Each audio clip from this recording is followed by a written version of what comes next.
diabetes.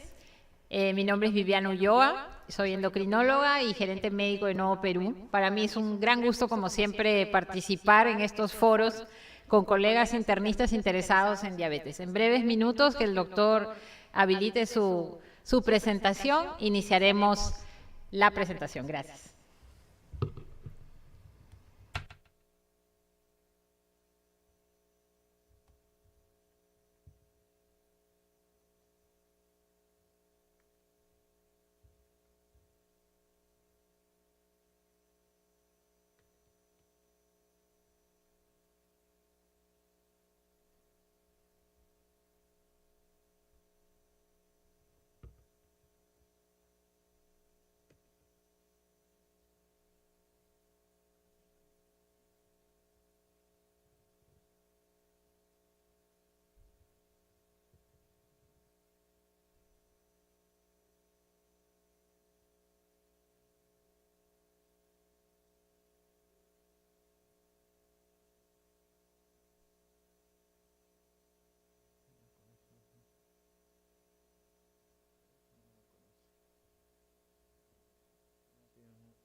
Bueno, muy buenas noches, estimados colegas. Muchas gracias por acompañarnos al simposio Novo Nordisk sobre diabetes. Como les comentaba, nosotros en Novo Nordisk tenemos una gran variedad de terapias antidiabéticas inyectables, pero muy pronto también tendremos terapias orales. Lo que ven aquí es un código QR que, si están interesados, pueden escanear desde sus lugares, porque a partir de allí ustedes pueden ir a páginas científicas que les van a brindar información actualizada, videos, material para pacientes. En realidad, para nosotros es sumamente importante que los médicos que manejan la diabetes, y cómo no, al ser una enfermedad tan prevalente en nuestro país, tengan información actualizada de terapias innovadoras como la que Novo Nordisk les brinda a los médicos peruanos y a los pacientes. Como ustedes saben, la diabetes mellitus es parte de la pandemia global de obesidad y diabetes que lamentablemente disminuye la expectativa de vida de nuestros pacientes cuando no son tratados de manera adecuada. Por eso esta noche, estimados colegas, para mí es un gran gusto presentar al doctor Lizardo Torres Aparcana. El doctor Torres es médico endocrinólogo, formado en la Universidad Nacional Mayor de San Marcos, que además tiene una maestría en epidemiología, es docente universitario y ejerce como médico asistente en la Clínica San Felipe. Esta noche el doctor Lizardo Torres nos va a hablar de las terapias inyectables y el título es algo provocador porque hemos dicho cuándo, cómo y a quién. La idea, estimados colegas, es saber que ya contamos con terapias inyectables que no son insulínicas y que pueden brindarle al paciente, además del beneficio del control glicémico, una disminución del riesgo cardiovascular. Y es verdad, ustedes habrán escuchado que en las mañanas, en la sesión de diabetes, que la principal morbilidad que afecta a la expectativa de vida del paciente con diabetes son las complicaciones cardiovasculares. Entonces, hoy, esta noche y cerrando la jornada, vamos a ver cuándo, cómo y a quién indicar terapias inyectables. Les pediré un fuerte aplauso para el doctor Torres, que empezará su disertación.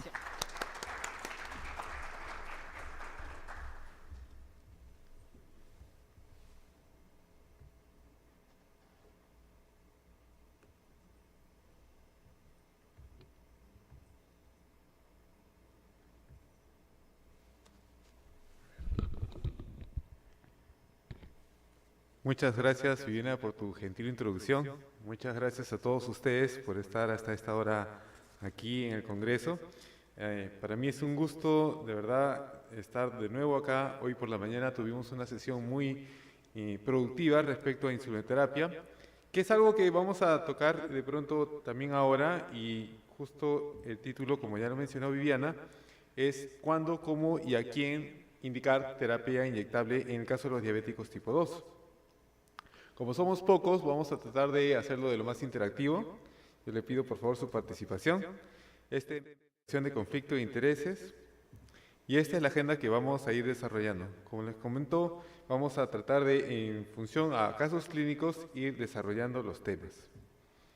Bueno, en primer lugar tenemos a la señora Nora. Esta señora tiene 45 años, tiene antecedente de diabetes tipo 2 diagnosticada, hipertensión arterial diagnosticada en el año 2020, dislipidemia también diagnosticada ese año, niega hábitos nocivos, ha tenido un hijo que salió macrosómico, tiene familiares con papá con diabetes e hipertensión arterial y está recibiendo actualmente losartán 50 miligramos una tableta al día y atorvastatina 10 miligramos una tableta en la noche. Ella comenta que un mes atrás de la consulta había presentado polidipsia, poliuria, y claro, como tenía el papá con diabetes, sospechó que podría ser esto, inmediatamente inició una dieta por su cuenta, no se hizo exámenes en ese momento, y lo otro que también comenta es que no puede hacer ejercicio porque le falta tiempo. Ya al momento que va a la consulta la sed había disminuido, pero de todas maneras tenía nicturia una vez por noche. Había bajado 2 kilos desde que había iniciado su dieta, y niega la presencia de calambres o visión borrosa. Al examen podemos ver que su presión está en 120,75, un peso 84 kilos, que para su talla nos da un IMC de 32,4, es decir, una obesidad grado 1. Su perímetro abdominal está incrementado, tiene acantosis nigricans, aumento del tejido celular subcutáneo sin edemas, y en las extremidades la prueba de monofilamento fue normal y los pulsos pedios estaban presentes.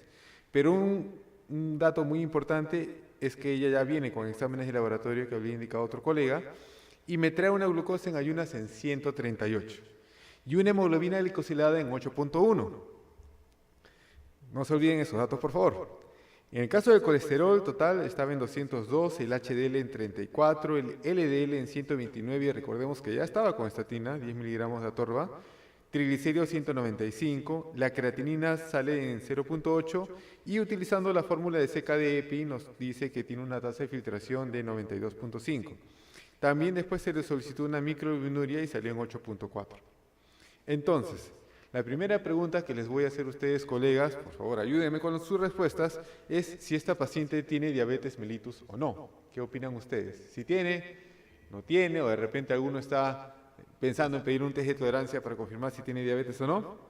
Bueno, Estoy muy complacido de ver que la mayoría está de acuerdo en que sí tiene diabetes, ¿ok?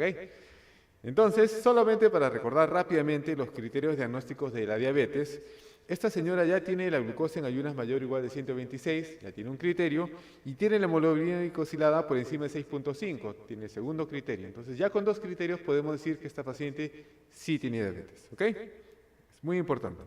Ahora, la segunda pregunta es también importante. ¿Cuál sería la meta de hemoglobina glicosilada en esta señora que tiene hipertensión, tiene dislipidemia, que recién estamos diagnosticando su diabetes y que de pronto no tiene otras comorbilidades? ¿Cuál plantearían ustedes como meta? ¿6.5, 7, 7.5? ¿Qué opinan?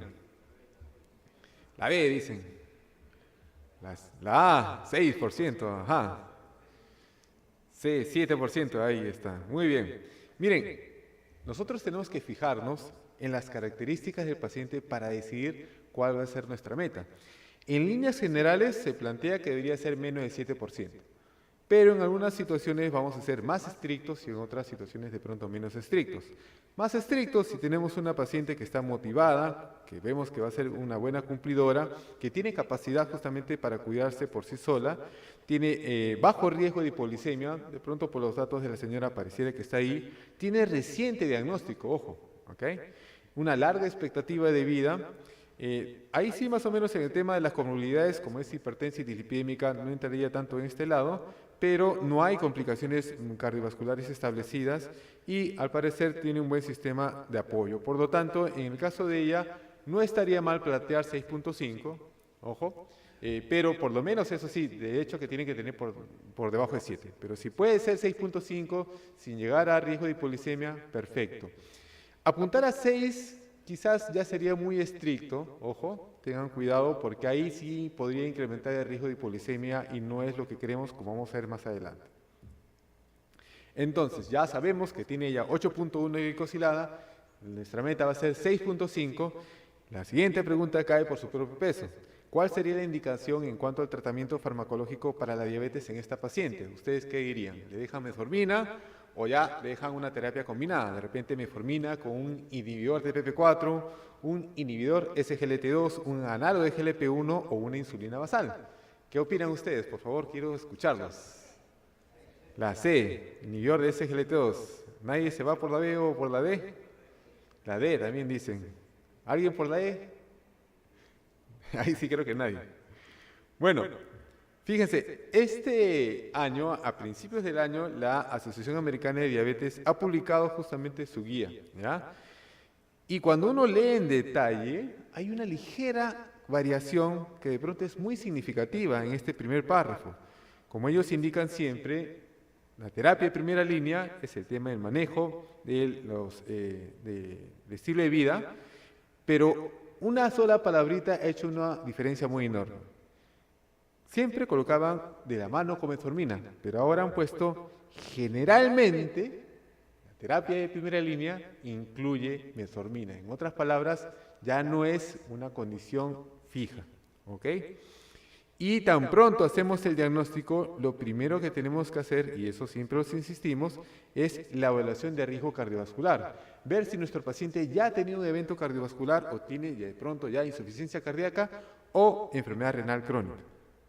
Y otro dato que no tenemos que olvidar es que cada cierto tiempo tenemos que estar evaluando nuestro paciente para evitar caer en la inercia.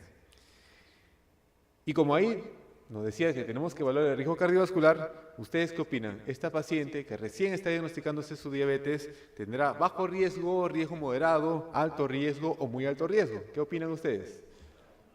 Moderado. ¿Otros? Alto. ¿Alguno va por bajo riesgo? Nadie. Ok, muy bien. Miren, si nosotros revisamos la guía de la Sociedad Europea de Cardiología publicada el año pasado, lo primero que tenemos que ver es que en el caso de los diabéticos tipo 2 no existe, y ahí sí hago hincapié, no existe el diabético tipo 2 de bajo riesgo. En el mejor de los casos, nuestro diabético tipo 2 va a tener riesgo moderado. ¿Ok? Y ojo, el riesgo moderado es el paciente que tiene corta duración, ella podría ser, pero ahí sí nos dice que no tenga primero evidencia de daño en órgano blanco, ni tampoco factores de riesgo cardiovascular. Ella es hipertensa, ella es dislipidémica, entonces ella no sería riesgo moderado. Vamos al otro extremo. ¿Qué dice cuando hay muy alto riesgo? Casi siempre nosotros cuando escuchamos muy alto riesgo nos imaginamos que es una persona que ya tiene un evento cardiovascular, que es cierto. Pero también nos dice que podría ser una situación de lesión grave de órgano blanco, como por ejemplo una tasa de filtración por debajo de 45, ojo, independiente del valor de albuminuria.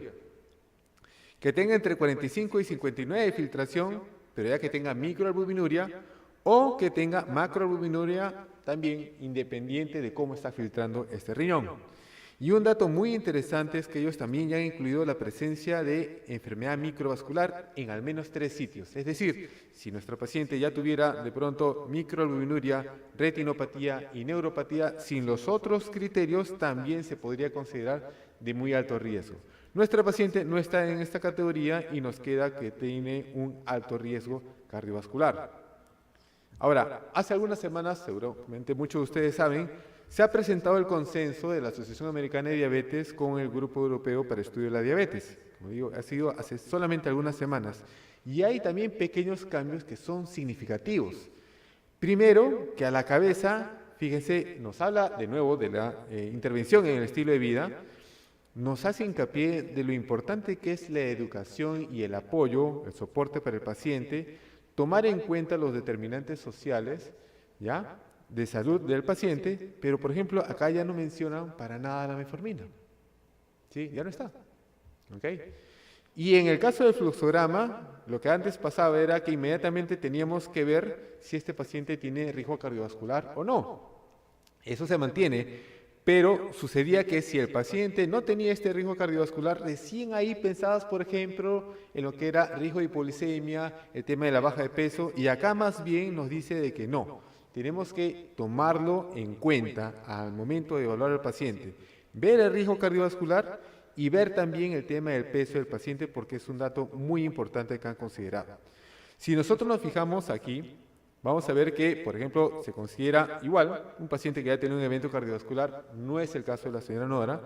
Si tiene alto riesgo cardiovascular, ahí sí, según la guía europea, pero nosotros revisamos y dicen, si es cierto, hay diferentes maneras de determinar el riesgo en nuestro paciente, pero para ellos, por ejemplo, riesgo cardiovascular sería si tiene mayor o igual de 55 años con algún factor de riesgo cardiovascular.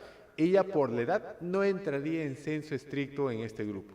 Tampoco tiene insuficiencia cardíaca, tampoco tiene enfermedad renal. Entonces vamos a enfocarnos a qué dice hacia el lado derecho. Y esto es el control de la glicemia de la mano, ojo, con lo que es el control del peso, el manejo del peso. ¿Ya? Primero, el manejo de la glicemia nos recomienda que podríamos utilizar metformina o, ojo, fíjense ahí está bien grande el o, algún otro agente. ¿Ya? ¿Se puede utilizar combinación? También. Lo importante es que procuremos conseguir una buena eficacia para el control de la glicemia, ¿ya? Pero también de la mano no nos olvidemos de evitar la hipoglicemia en aquellas personas que tienen alto riesgo de tenerla. Entonces, ¿qué nos dice? Hay justamente fármacos, acá lo han organizado en función de la eficacia para el control glicémico. Hay algunos que son muy eficaces, ahí está la dulaglutida, pero ojo, a dosis alta. Dosis altas en los estudios es 3 a 4.5 miligramos, que son presentaciones que acá en Perú todavía no tenemos. Semaglutida, ahí está semaglutida, que esperamos próximamente lo podamos tener acá en Perú, y tirzepatide, que bueno, todavía no lo tenemos acá. Pero también es muy efectivo, no se olviden, el uso de insulina. La insulina es hasta ahora un fármaco muy importante para el control de la glicemia en los pacientes. Acá también nos dice que podemos utilizar una combinación oral, ¿ok? Podemos utilizar justamente la combinación de repente con una insulina, con un inyectable, y luego los que son altamente efectivos para el control glicémico están justamente los análogos de GLP-1 que no han sido mencionados previamente, como por ejemplo la liraglutida. Está también metformina, los inhibidores de SGLT2, las sulfonilureas y las tirosolidindionas. Y ponen una categoría nueva de efectividad intermedia, por decirlo de alguna manera, a los inhibidores de TPP4. ¿Okay? Ahora, hacia el lado derecho, lo que es el control del peso, es muy importante justamente individualizar, ¿no?, el manejo del paciente en cuanto al aspecto del peso. importantísimo la educación, intervenir en el estilo de vida, ayudarlo a este paciente, pero también, ojo, nos pone acá dentro del fluxograma cosa nueva también en este dato, es que tenemos que considerar en algunos casos medicación que nos ayude a bajar el peso al paciente. Y es más, en algunas situaciones podemos considerar una cirugía metabólica. Y luego, claro, nos dice que tenemos que utilizar un fármaco que además de tener un buen control glicémico, bajo riesgo de hipoglicemia, nos ayude a perder peso. Y nos pone acá de nuevo en función a la eficacia en cuanto al pérdida de peso.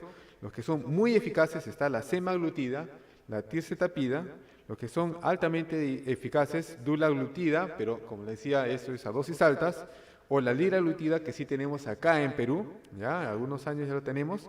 Y en el caso de efectividad intermedia, para lo que es el tema del pérdida de peso, los otros análogos de GLP-1 o los inhibidores de SGLT2.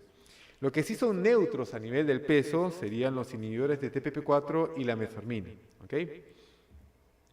Y finalmente, si no llegara a tener un buen control glicémico, se puede justamente organizar la estrategia para que el paciente llegue a la meta. Entonces, la pregunta muchas veces es, hasta hace poco, ¿cuál sería el mejor acompañante de la metformina si estamos planteando una terapia combinada con esta molécula? ¿Okay? Nuestra paciente, la señora Nora, tiene un valor de 8.1, ¿ya?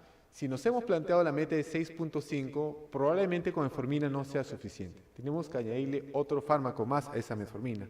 Y la respuesta la tenemos hace algunas semanas a partir del estudio GREAT. Ahora, lo interesante de este estudio es que comparó qué pasaba si añadíamos a la metformina insulina glargina, liraglutida, glimepiride o sitagliptina. Y el desenlace, fíjense, fue tener una hemoglobina glicosilada mayor o igual de 7% durante el seguimiento, que fue en promedio 5 años. Es decir, estos gráficos nos indican cuando el paciente ha perdido el control de la glicemia. Entonces, la incidencia acumulada de una glicosilada por encima de 7, que sería, en otras palabras, la pérdida de control metabólico, fue similar, como ustedes pueden ver acá, en el caso de la insulina glargina y la liraglutida.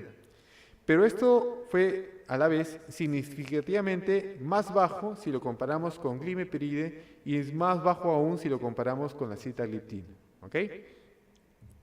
Acá un poco más de lo mismo, que pasa con la incidencia acumulativa de hemoglobina glicosilada mayor o igual de 7, que es el desenlace primario que yo les había comentado.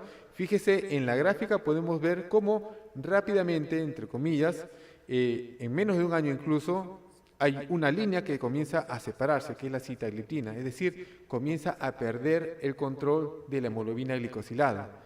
La que se mantiene estable y por debajo es liraglutida de la mano con insulina glargina. Y acá fíjense la caída de la hemoglobina glicosilada. Hay fármacos que nos ayudan a controlar muy bien la hemoglobina glicosilada y en este caso, fíjense, liraglutide fue la que consiguió la mayor caída en comparación a sitagliptina, glimepiride y más o menos estaba por ahí lo que pasaba con insulina glargina. Y en el tiempo, en el seguimiento a cada 4 años, podemos ver que va a haber un poco de elevación de la hemoglobina glicosilada, pero esta sigue siendo mejor el control metabólico en comparación a los otros fármacos.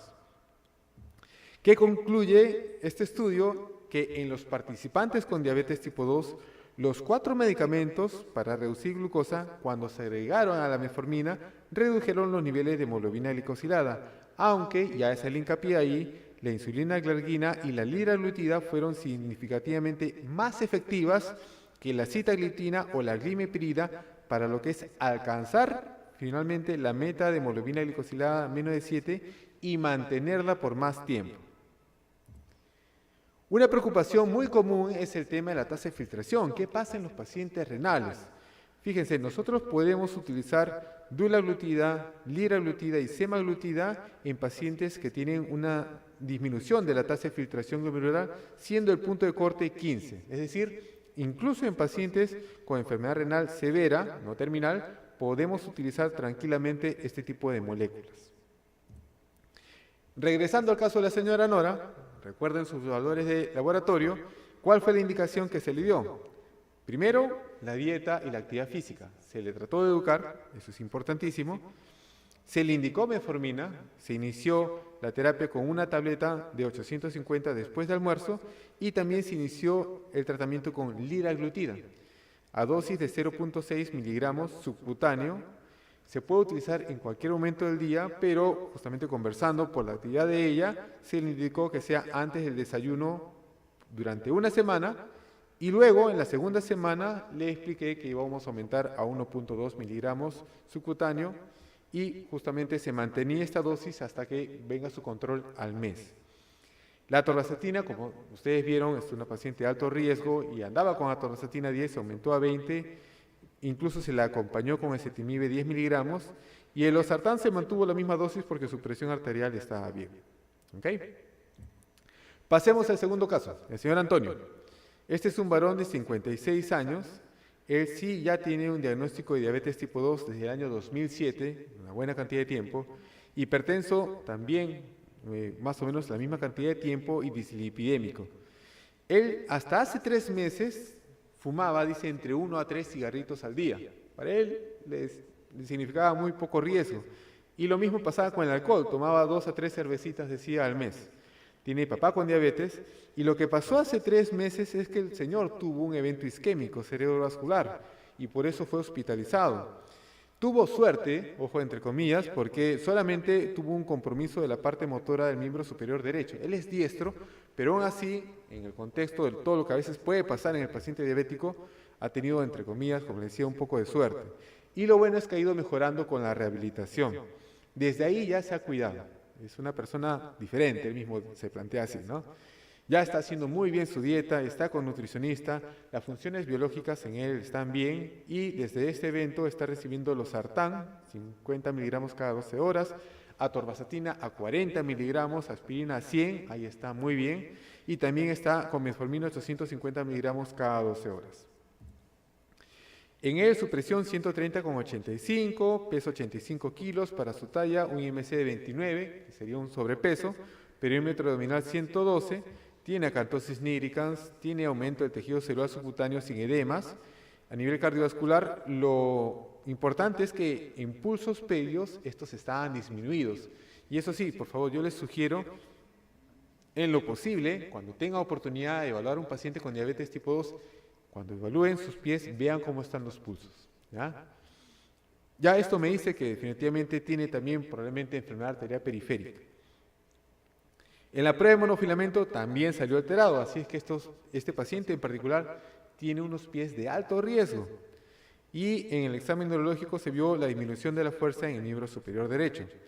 Un detalle muy importante, fíjense los resultados del laboratorio de él. Su glucosa en ayunas 122, ¿qué les parece? ¿Cuánto es la meta para un diabético? Hemos dicho, uno dice 80, 130, otro dicen 100 a 130, 122 estaría bien. La glicosilada, no se olviden, está en 6.8%, su colesterol total 134, el HDL 46, el LDL 59, bien. Triglicéridos 141, su creatinina 0.9, la filtración por CKD-EPI le sale en 100, no hay todavía microalbuminuria y su fondo de ojo está normal. Entonces, de nuevo, la pregunta para ustedes, estimados colegas, ¿cuál sería la meta de hemoglobina glicosilada en este paciente que ya tenía un evento macrovascular? ¿Qué dicen ustedes? ¿Cuánto debería tener este señor? ¿Menos de 7? ¿7.5? ¿Alguien se anima a 6.5? Ya, 6.5 como que ahí viene el riesgo de hipoglicemia, de pronto no sería muy estricto el control en él. Con menos de 7 estaría bien, y en algunos casos incluso podríamos, dependiendo de la situación, plantearnos menos de 7.5, ¿no? Entonces, menos de 7 sería lo ideal. Él tiene 6.8. ¿Ok? Entonces estaríamos bien, ¿sí? ¿O no? Y entonces la siguiente pregunta, ¿cuál sería la indicación para el manejo de su diabetes tipo 2? ¿Que se quede así como está con su metformina? ¿Tiene la glicosilada en 6.8? ¿O ya le aumentamos algo más a esa metformina? Puede ser un inhibidor de PP4, un inhibidor de SGLT2 o un análogo de GLP-1 o de repente una insulina basal. Por ahí que insulina probablemente no se anima a nadie, pero ¿qué me dicen de la opción B, C o D? ¿Qué opinan ustedes? A ver, ¿qué me dicen? La C o la O la D. Ajá, muy bien. Bueno, siempre para poder responder a esta pregunta tenemos que preguntarnos de nuevo cuál es el riesgo cardiovascular de este paciente. Como ya hemos visto, este paciente tendría muy alto riesgo. Perfecto. Felicitaciones, doctor. Sí, es importantísimo esto. ¿Por qué? Porque la enfermedad cardiovascular es la principal causa de muerte entre los pacientes diabéticos tipo 2. Es más del 50%. Y es más, algunos otros estudios hablan de hasta un 70%. Pero la pregunta que también nos cae a nosotros es, ¿y qué tan común es la enfermedad cardiovascular entre nuestros pacientes diabéticos? Hasta hace unos más o menos 3 años había salido una revisión sistemática y había visto que era más o menos la tercera parte de los pacientes diabéticos tipo 2. Entonces muchos decían, no, es demasiado, la tercera parte, no, es mucho, debe ser menos, decían. Lo que sucede es que esa revisión sistemática incluyó estudios de diferente tipo, ¿no? No fue un diseño adecuado y se criticaron algunas cosas. Por ello es que se llevó a cabo este otro estudio, el CAPTURE, donde se recolectó información de enfermedad cardiovascular en 13 países. En el caso de nuestra región estaba México, Brasil y Argentina. Fíjense que este es un estudio transversal, observacional, descriptivo. Recopilaron información demográfica, clínica, detallada, de forma estandarizada para que no haya problemas, de casi 10.000 pacientes con diabetes tipo 2 mayores de 18 años que tuvieran el diagnóstico al menos 180 días previos al consentimiento, y el periodo que se incluyó fue de diciembre de 2018 a septiembre de 2019. Se excluyeron, eso sí, pacientes con diabetes tipo 1 que tengan algún tipo de discapacidad cognitiva y los que tenían la enfermedad cardíaca congénita. ¿Qué se encontró? Más o menos lo que ya se sabía. Fíjense, 1 de cada 3 pacientes con diabetes tipo 2 tenía enfermedad cardiovascular establecida. Y esto, ojo, definido para aquellos que tenían enfermedad cerebrovascular, enfermedad coronaria, insuficiencia cardíaca, arritmia o anomalías de la conducción, enfermedad aórtica, enfermedad arterial periférica o enfermedad de la arteria carótida. Y claro, fíjense, la tercera parte, ojo, de ellos, 9 de cada 10, es decir, el 90%, tenía enfermedad cardiovascular aterosclerótica, es decir, tenía ya sea, de nuevo, enfermedad cerebrovascular, enfermedad coronaria, enfermedad arterial periférica o de repente enfermedad de la arteria carótida. Y un detalle, como les digo, muy importante que nosotros podríamos hacer sin necesidad de mucho equipo, es la evaluación de los pies. ¿Ya? Es muy común la enfermedad arterial periférica y ojo que esta ya significa que puede haber enfermedad a nivel de otras arterias como la coronaria o a nivel de las arterias cerebrales. Pero lo más preocupante fue esto. Sí es cierto que es una buena cantidad de pacientes, pero solamente 2 de 10, es decir, el 20%, estaba recibiendo un fármaco que haya demostrado beneficio cardiovascular. Entonces, algunos comentarios al respecto fue que es posible que, como se consideraron varios países, cada uno de ellos quizás tenga su manera de manejar la diabetes, algunos de pronto no tengan acceso a los nuevos fármacos que tienen beneficio cardiovascular, podría haber sido la condición que generó ese resultado tan bajo. Y claro, sobre todo en Estados Unidos, muchos colegas, yo escuchaba de ellos que me decían, no, lo que pasa es que han incluido pues, países sudamericanos que de repente no tienen acceso como nosotros, es más, nosotros tenemos nuestra guía, y esta es su guía, como ya les presenté hace un momento, ¿no? Ahí están los pacientes de alto riesgo cardiovascular o los que ya tenían enfermedad cardiovascular periférica, donde se utiliza un análogo de GLP-1 o un inhibidor de SGLT2, los que tienen insuficiencia cardíaca, inhibidor de SGLT2, los que tienen enfermedad renal, también inhibidor de SGLT2 o también un análogo de GLP-1, ¿ok? Entonces, sale este estudio que se ha presentado en el Congreso de la ADA de este año, donde se preguntó cuál es el porcentaje de pacientes que reciben justamente la terapia recomendada en las guías de acuerdo a su condición. Es una base de datos bastante amplia y para no decir que, claro, de repente en ese periodo no estaban muy acostumbrados al manejo de la guía, se consideró tomar la información de enero de 2019, donde ya se conocía ampliamente este tema del beneficio cardiovascular con estos fármacos, y enero de este año. ¿Qué sucede? Fíjense. En el caso de los pacientes que tenían enfermedad arterial cardiovascular, uno esperaría que el 100% estuviera con estatinas, ¿sí? pero solamente el 70% estaba con estatinas. Eso ya de por sí te decía que había un problema. En el caso de la insuficiencia cardíaca, 72% estaba recibiendo betabloqueo y más o menos la misma cantidad, no era el 100% de los que estuvieran recibiendo ya sea IECA, el bloqueador de ARA2 o el ARNI. Pero en el caso de los diabéticos, que de acuerdo a la guía ADA, tendrían que recibir un análogo de GLP-1 o un inhibidor de SGLT2, fíjense, solamente el 16%, incluso menos de lo que se encontró en el estudio Capsule, estaban recibiendo este tipo de fármacos que les beneficiaba y que está en la guía, ojo, está en la guía, ya no era algo nuevo. Bueno, regresemos entonces al consenso publicado recientemente de la ADA y la EACD, como les comentaba, hacen hincapié en que tenemos que hacer una evaluación del riesgo cardiovascular, de la función renal, ver si tiene insuficiencia cardíaca o no en nuestro paciente, de la mano con lo que es el manejo de la glicemia y del peso. Entonces, nuestro paciente estaría en este primer grupo. Él ya tenía un evento cardiovascular, que es un stroke. ¿Ok? Pero lo otro importante y que me gusta de este nuevo consenso es que están planteando un enfoque holístico, que esté centrado en la persona. ¿Ok? El goal, o sea, el objetivo para el cuidado es prevenir primero las complicaciones y cuidar justamente la calidad de vida del paciente. Es muy importante tomarlo en cuenta. Tenemos que fijarnos en lo que es control glicémico. Acá también, ojo, parte del tratamiento es el manejo del peso, no se olviden. Tenemos que manejar, ojo, los otros factores de riesgo cardiovascular y procurar, en los casos que sea necesario, proteger al paciente desde el punto de vista cardiorrenal. Si nosotros regresamos a este consenso, que es muy similar esta parte también a lo que estaba en la guía previa, nuestro paciente que está en este grupo debería recibir ya sea un análogo GLP-1 y siempre hacen el hincapié de que debe ser uno que tenga beneficio desde el punto de vista cardiovascular o un inhibidor de SGLT2 también que tenga un beneficio desde el punto de vista cardiovascular demostrado.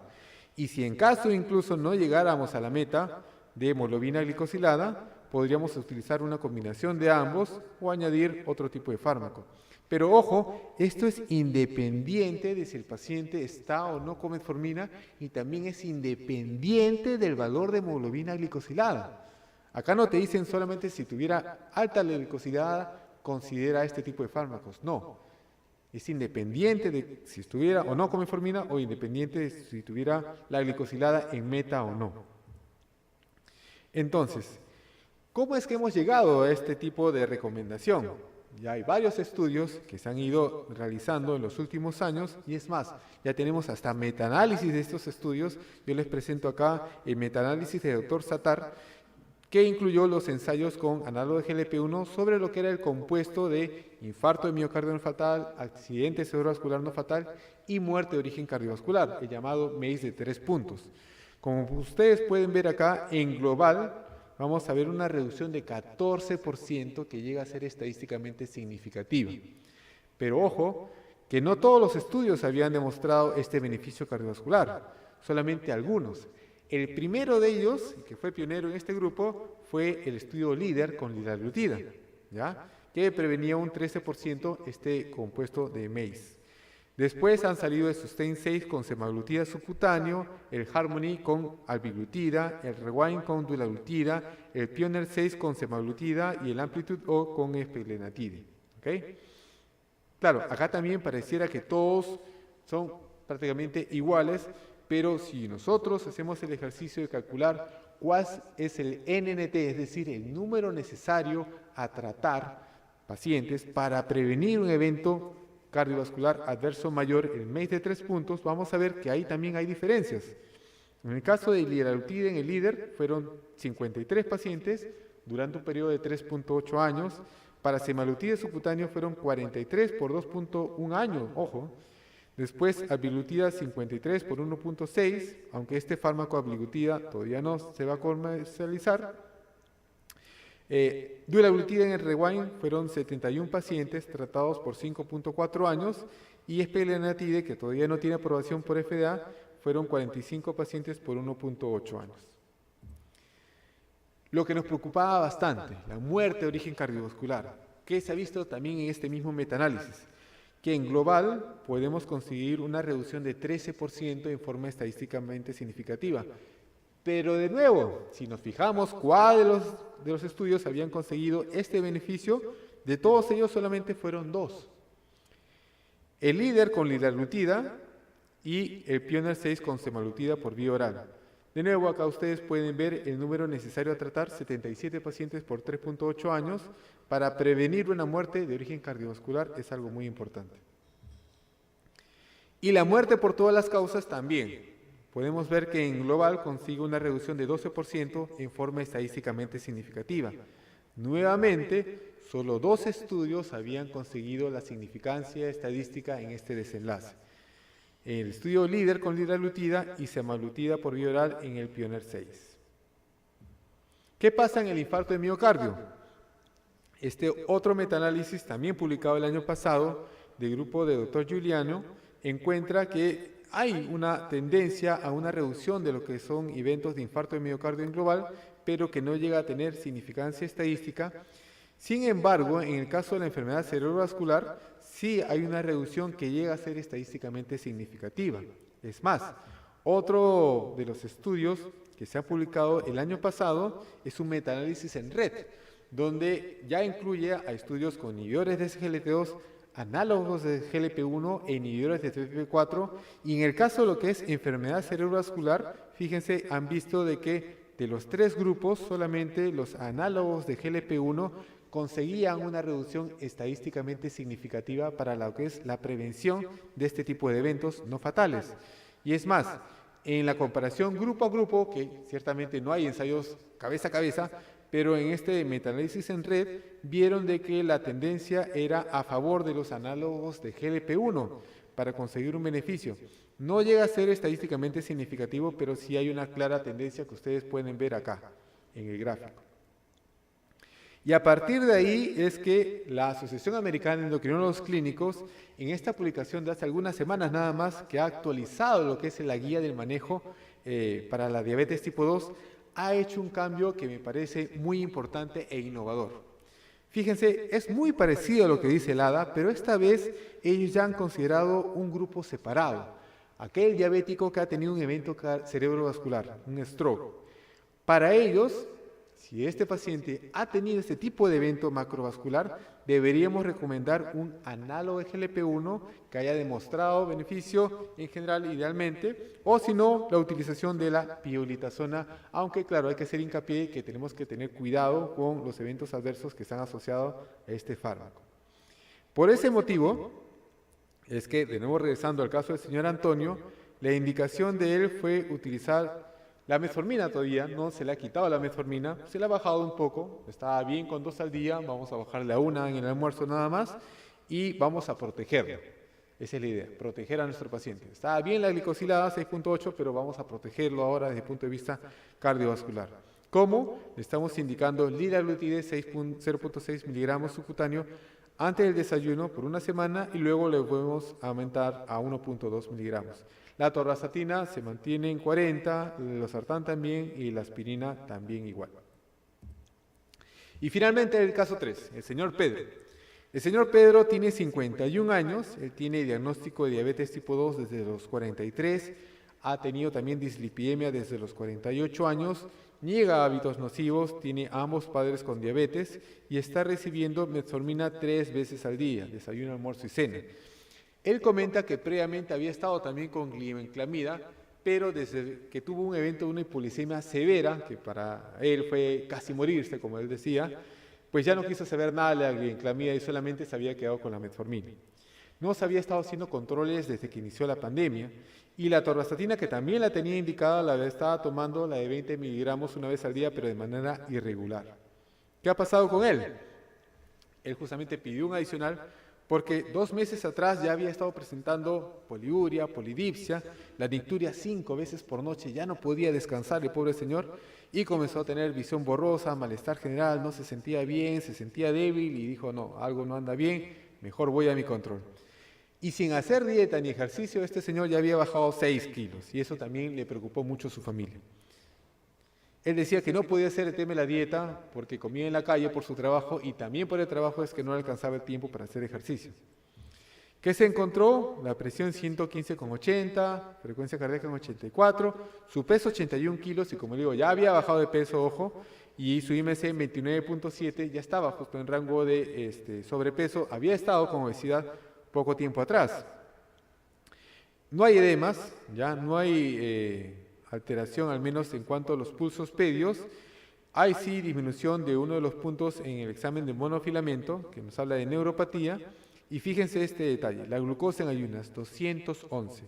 Y esta glicosilada, 10,8%. Está definitivamente fuera de control este paciente. ¿Qué pasa en el caso del colesterol total? 178, el HDL 37, el LDL 103 y los triglicéridos 188. La creatinina está en 1,1, fíjense la filtración por seca de EPI, le salió en 81, no llega a tener todavía micronuria ni alteración en el fondo de ojo, lo cual particularmente me llamó un poquito la atención. Yo esperaba encontrar algún tipo de retinopatía, pero al menos le informaron que estaba todo bien. Entonces, en este paciente, yo les pregunto, ¿cuál debería ser la meta de hemoglobina glicosilada que deberíamos plantearnos? A ver, por favor, colegas, opinen.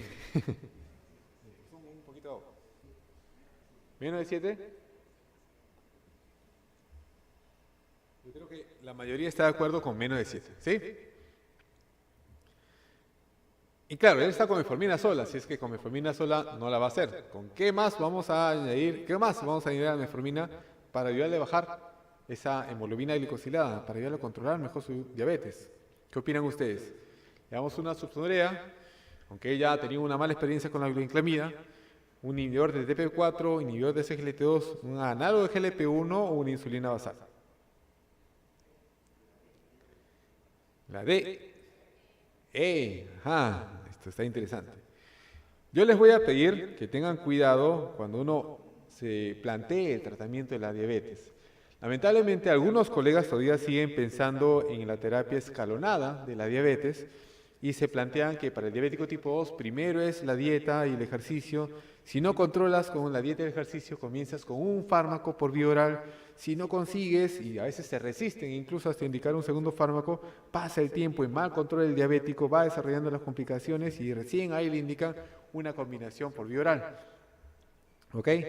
Y ahí, finalmente, si el paciente no controla, pasan los años y pasan, lamentablemente, muchos años hasta que se deciden utilizar insulina. Y es más, mentalmente algunos plantean como que la insulina es una situación ya terminal, ¿no? El paciente que a veces uno le indica insulina, el mismo paciente a veces se deprime. Alguna vez me ha pasado que el paciente se pone a llorar y me pregunta, doctor, dígame la verdad, ¿cuánto tiempo me queda de vida? Porque ellos lo asocian al uso de insulina con una condición terminal y eso no es así, por favor. Hay que borrarnos esa idea de la cabeza. La Asociación Americana de Endocrinólogos Clínicos ya hace varios años, y esta es la publicación 2020, el próximo año va a haber, como decía, el cambio que les comenté hace un momento, nos dice que para ellos, por ejemplo, la meta en general debería ser 6,5% de hemoglobina glicosilada. Algunas veces va a ser más estricto, otras veces no tan estricto. La terapia del estilo de vida va de base, de la mano con un monitoreo de glucosa. Idealmente, incluso ellos plantean que debería ser un control continuo, un monitoreo continuo de glucosa. Ver el riesgo cardiovascular, también eso es de base, pero lo otro interesante es que ellos nos dicen, fíjate en cómo está la hemoglobina glicosilada para que tú plantees qué tipo de tratamiento le vas a dar. Si tiene menos de 7,5 de hemoglobina glicosilada, con un monoterapia sería suficiente. ¿Ok? Si tiene entre 7,5 y 9, podrías utilizar terapia doble o terapia triple, que era el caso justamente de nuestra primera paciente, la señora Nora. ¿Ok? Pero ojo, si ya tiene 9%, fíjate si tiene síntomas de descompensación de diabetes o no. ¿Por qué? Porque si el paciente tiene síntomas de descompensación, este paciente necesita insulina. ¿Ok? Incluso en este paciente que recién se está diagnosticando, si ya tiene síntomas de descompensación de diabetes y tiene la glicosilada más de 9, de inicio debemos indicar insulina. ¿Podemos acompañarlo de otro fármaco? Sí. ¿Ok? Podría ser de repente metformina, que es lo más común. Y en este último consenso, ¿qué pasa con la insulina? Ellos se preguntan incluso cuál es el lugar ahora de la insulina con los nuevos esquemas de tratamiento que tenemos. hacen hincapié en lo mismo, ¿no? Tenemos que considerar utilizar insulina de inicio incluso, o iniciar insulina, frente a una hiperglicemia severa. ¿Qué llaman ellos hiperglicemia severa? Si un paciente tiene una glicosilada por encima de 100, si ha tenido pérdida de peso, si hay cetonuria o cetosis, si hay una disregulación glicémica aguda, ya sea durante de repente una hospitalización, o está en el perioperatorio, o es una enfermedad aguda, este paciente mejor se maneja con insulina.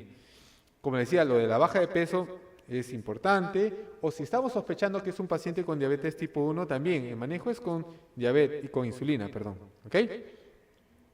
Entonces nos dice también que con la información que ya tenemos, también podríamos considerar, si de repente no llega a ser una hiperglicemia severa, el utilizar antes que la insulina un análogo de GLP-1, ¿ok?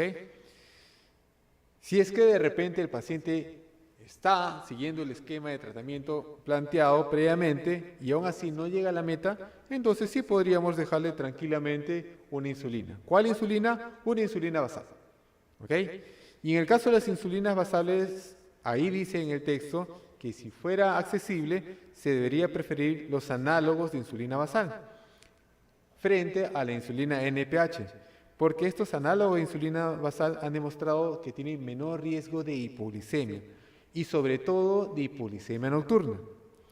¿Ok? Entonces vamos a iniciar una insulina basal, puede ser un análogo, si no tienen análogo NPH, y la pregunta es, ok, ¿y con cuánto inicio de insulina? Entonces la recomendación es comenzar con 10, para que no se olviden 10. 10, si a ustedes les gusta Maradona, acuérdense del 10. Si les gusta Pelé, acuérdense del 10. Si les gusta Messi, a los más jóvenes, acuérdense del número 10. 10 es el número campeón acá, ¿ya? Para que no se olviden. Ahora, si quieren calcularlo por kilo de peso, la dosis inicial debería ser entre 0.1 a 0.2 unidades por kilo de peso al día, ¿ya? ¿Cómo vamos a ir ajustando la dosis de insulina? Porque tenemos que ir ajustándola. Ojo, no se trata de decirle al paciente póngase 10 unidades y ahí se viene acá 3 meses. No, tenemos que procurar que el paciente esté educado lo suficiente como para que él mismo se monitoree la glucosa en ayunas y también él mismo pueda ir ajustando su dosis, ¿ya? Entonces la meta va a ser titular la dosis en función de cómo está la glucosa en ayunas. Pero ahí también hace un acápite, un hincapié. Tenemos que tener cuidado de excedernos con lo que es la insulina basal. Algunas veces vamos a tener pacientes que están justamente con un buen control de glucosa en ayunas, y justamente es lo que menciona, y de pronto tiene una una hemoglobina glicosilada elevada. Entonces, lo que tenemos que sospechar más bien ahí, antes de aumentar más dosis de insulina basal, es que el paciente está haciendo hiperglicemias postprandiales. Para controlar esta hiperglicemia postprandial, también nos dice el fluxograma que deberíamos considerar de repente si es que no está recibiendo un análogo de GLP-1. Otro dato muy importante que hacen hincapié acá es que si nosotros estamos decidiendo utilizar insulina y es un paciente que tiene alto riesgo cardiovascular o ha tenido un evento cardiovascular o tiene insuficiencia cardíaca o tiene enfermedad renal, estos fármacos que ya hemos mencionado que nos dan protección cardiorrenal no se deben descontinuar. Tienen que seguir nada más, ¿ok? No se trata de quitarle la protección cardiorrenal al paciente porque vamos a iniciar insulina. No es así, ¿ya? Y si finalmente con la combinación de insulina basal con el análogo GLP-1 no llegamos a la meta, lo que se podría hacer es considerar un esquema basal plus, es decir, mantenemos la insulina basal y le indicamos una insulina rápida o ultra rápida en la principal comida del paciente. La otra opción también sería dejarle ya múltiples aplicaciones de insulina rápida o ultra rápida en las diferentes comidas del paciente o utilizar insulina premezcla. Entonces, ya en la mañana tuvimos, como decía, una sesión donde hablamos de insulinoterapia, hablamos de la inercia, hablamos de las barreras y de pronto la principal barrera en el caso de los médicos para indicar insulina en estos pacientes que claramente necesitan insulina es la hipoglicemia, el temor a la hipoglicemia. ¿Tenemos miedo de la hipoglicemia? Sí, es cierto. ¿Por qué? Porque ya hay diferentes estudios, y yo les traigo este acá, donde se ha demostrado que la hipoglicemia severa, sobre todo hablando de hipoglicemias severas, aumentan el riesgo de infarto de miocardio y de mortalidad por todas las causas. Este es un estudio que recolectó una corte a nivel nacional en Corea y vieron que, por ejemplo, si tenemos un paciente que había tenido un evento de hipoglicemia severa frente al que no había tenido hipoglicemias, ahí nada más, en general, aumentaba el riesgo de infarto de miocardio. Si ya había tenido 2 eventos, el riesgo era mayor, si era 3 también. Y es más, un dato muy interesante es que cuando hicieron el análisis por su grupo, uno imaginaría que los adultos mayores son los que tienen mayor riesgo de infarto de miocardio, y no fue así. Fueron los adultos relativamente jóvenes, entre 30 y 64 años, que frente a una hipoglicemia severa tenían mayor riesgo de infarto de miocardio. ¿Okay? Entre los usuarios de insulina, uno pensaría, ok, esto sí, definitivamente tiene muchísimo más riesgo, pero no fue así. Comparamos usuarios versus no usuarios de insulina y el riesgo de hipoglicemia severa, perdón, de infarto de miocardio asociado a una hipoglicemia severa fue prácticamente el mismo. Algo similar pasaba con la mortalidad por todas las causas. Acá sí, mientras más hipoglicemias severas había tenido el paciente, mayor riesgo de mortalidad por todas las causas.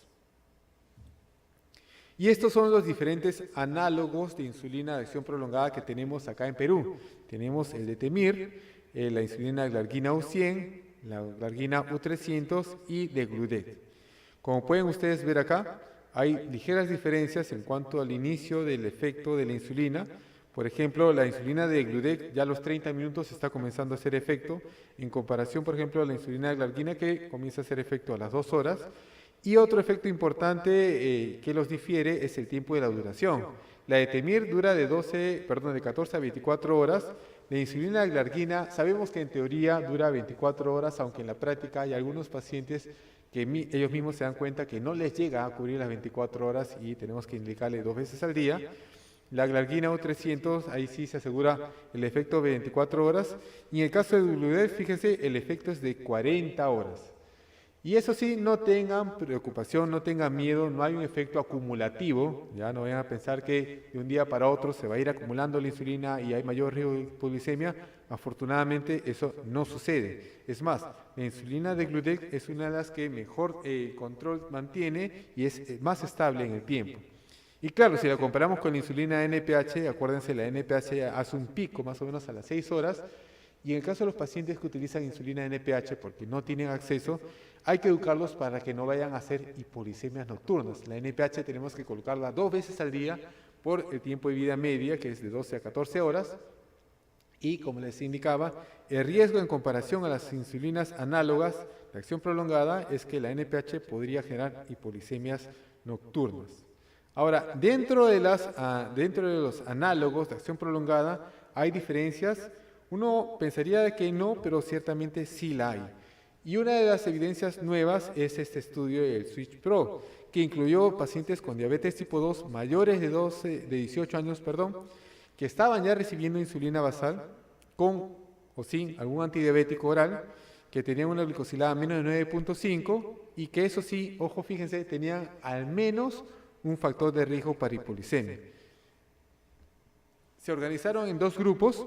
Un grupo recibía insulina de Gludet con sus antidiabéticos orales, si es que ya estaba recibiéndolo, y otro la insulina glargina U100, igual con sus antidiabéticos orales una vez al día, estaban aplicándose. Se les indicó a estos grupos estos fármacos durante 18 semanas y en las 2 últimas semanas se hizo un monitoreo continuo de glucosa. Luego se hizo el traslape de las insulinas y los pacientes continuaron 18 semanas más recibiendo esta nueva insulina y en las últimas 2 semanas también se hizo un monitoreo continuo de glucosa.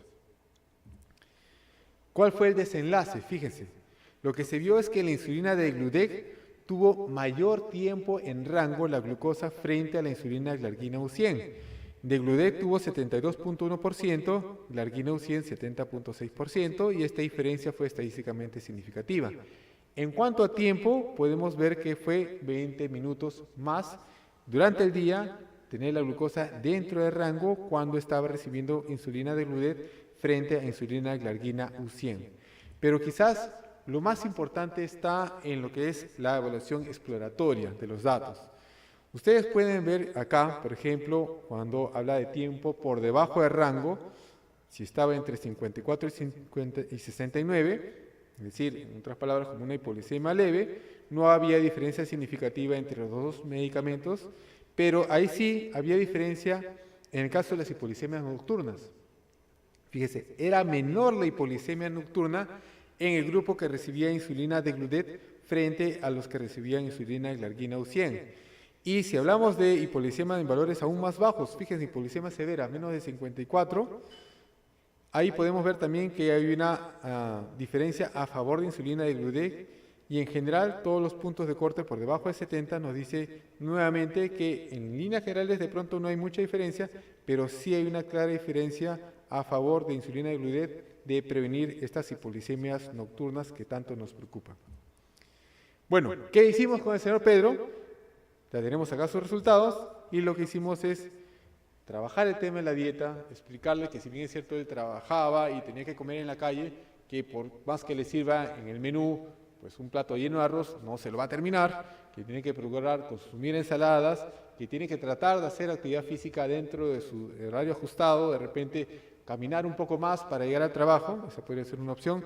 Se mantuvo la metformina, ojo, no habría otra contraindicación para suspender la metformina, y sí se inició la insulina Degludec a 10 unidades, en el caso de él se inició antes de la cena, porque ese horario le convenía a él.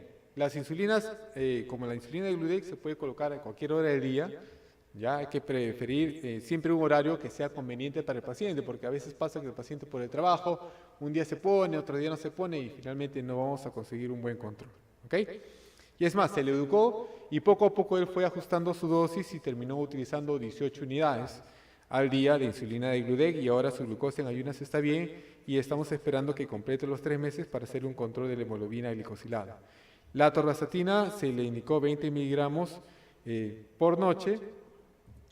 Y ahora sí ya podemos concluir, primero, que la enfermedad cardiovascular es la principal causa de muerte entre los pacientes con diabetes tipo 2, que las guías actuales indican que debemos hacer un abordaje holístico del paciente, brindándole no solamente un control adecuado de la glicemia, sino que además debemos procurar brindar protección cardiorrenal, promover la baja de peso y manejar los otros factores de riesgo cardiovascular. Liraglutida inicialmente y luego otros análogos de GLP-1 han demostrado reducir el compuesto de eventos adversos cardiovasculares mayores. ¿Okay? En los últimos años, las guías recomiendan un análogo de GLP-1 o un inhibidor de SGLT2 con probado beneficio cardiovascular en estos pacientes diabéticos tipo 2 que tienen alto riesgo o que ya han tenido un evento cardiovascular, independiente, como les decía, del valor de hemoglobina glicosilada que tengan o independiente de que estén tomando o no metformina. Lamentablemente, aún son pocos los pacientes que reciben este tipo de fármacos, los inhibidores SGLT2 o los análogos de GLP-1, a pesar de tener la indicación, de acuerdo a las guías. Y no solamente es acá en Perú, sino es en todo el mundo, ojo. Liraglutida ha demostrado reducir significativamente los niveles de hemoglobina glicosilada, alcanzando la meta menor a 7%, manteniéndola por más tiempo de la mano con una reducción significativa de peso en comparación a otros tratamientos no insulínicos. Debemos tener siempre presente las indicaciones de insulinoterapia en pacientes diabéticos tipo 2. Tenemos que ya eliminar, ojo, esta idea de que la insulina es una terapia entre comillas terminal. Podemos iniciar, como les decía, tranquilamente la insulina basal a una dosis de 10 unidades al día y, de ser posible, como está en la guía, utilizar un análogo de acción prolongada. Y finalmente, la insulina Degludec ha conseguido un mayor tiempo en rango de glucosa frente a la insulina glargina U100, disminuyendo el tiempo de hipoglicemia a predominio nocturno. Muchas gracias por su atención, gracias por estar todavía acá. Yo entiendo que es un poco complicado y más bien si tuvieran alguna pregunta es bienvenida. Muchas gracias. Hola. Muchas gracias, Lisandro. En realidad ha sido una presentación muy gráfica con casos de la vida real. Estos son pacientes del doctor Torres. Y de parte de nosotros como Novo Nordisk, mostrarles que efectivamente nos toca innovar, nos toca a los pacientes con alto riesgo cardiovascular ofrecerles alternativas que reduzcan su riesgo de volver a tener un evento o incluso morir por ello. Si alguien tuviera alguna pregunta, si todavía hay energía, doctor Gross, por favor.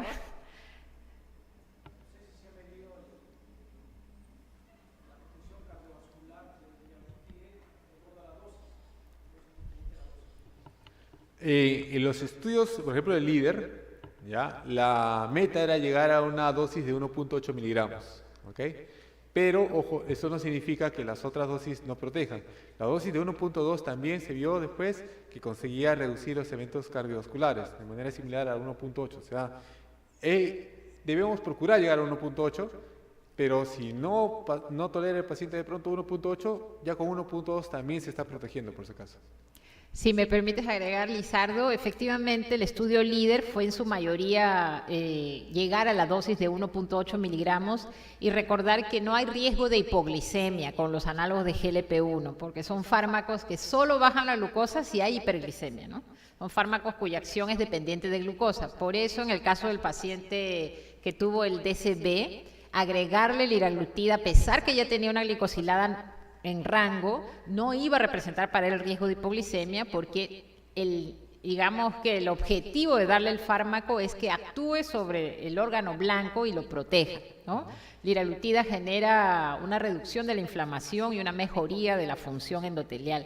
Entonces, ese es el objetivo de agregar esta terapia. Ya no fijarnos solo en bajar glucosa, sino en modificar los factores de riesgo, que en este caso sería reducir la progresión de aterosclerosis y mejorar la disfunción endotelial. Incluso, perdón, si nos fijamos en el último consenso, podría ser que en este paciente se quite la metformina y se mantenga nada más el manejo de la diabetes con el análogo de GLP-1, en este caso el liraglutida. O sea, ahora ya, como está el consenso, no es como que obligatorio que el paciente reciba sí o sí la metformina. Ya eso lo había planteado hace unos 2-3 años el Grupo Europeo de Cardiología y entonces hubo un poco de debate, ¿no? Si es necesario mantener la metformina como terapia de primera línea. Ya ustedes han visto que en este último consenso ya la sacaron del encabezado. ¿Quería comentar algo más, doctor?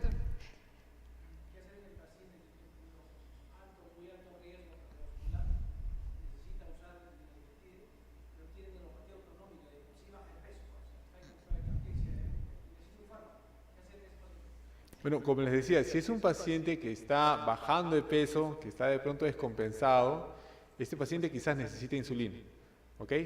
Entonces lo que podemos hacer es estabilizar su glucosa con una insulina basal, ¿ya?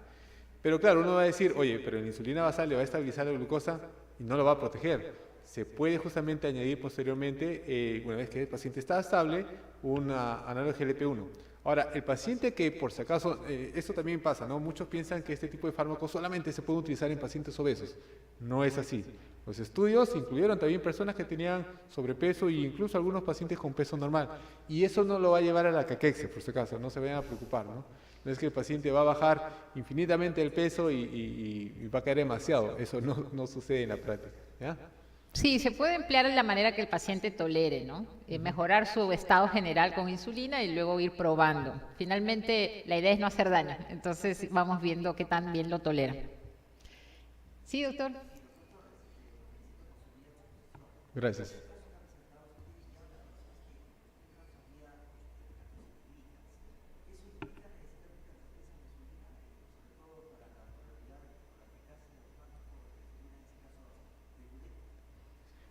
No, en el caso de los pacientes sí tenían acantosis, ¿ya? Si ustedes vieron, incluso cuando habían bajado de peso, tenían por lo menos sobrepeso acerca del límite de obesidad, o sea, eran pacientes que eran obesos, ¿ya? Ahora, el hecho que tengan obesidad y acantosis, claro, nos dice que este paciente tiene resistencia a la insulina, pero no es una condición necesaria que esté presente para que finalmente consiga los beneficios. No sé si a eso más o menos va a su pregunta, ¿no?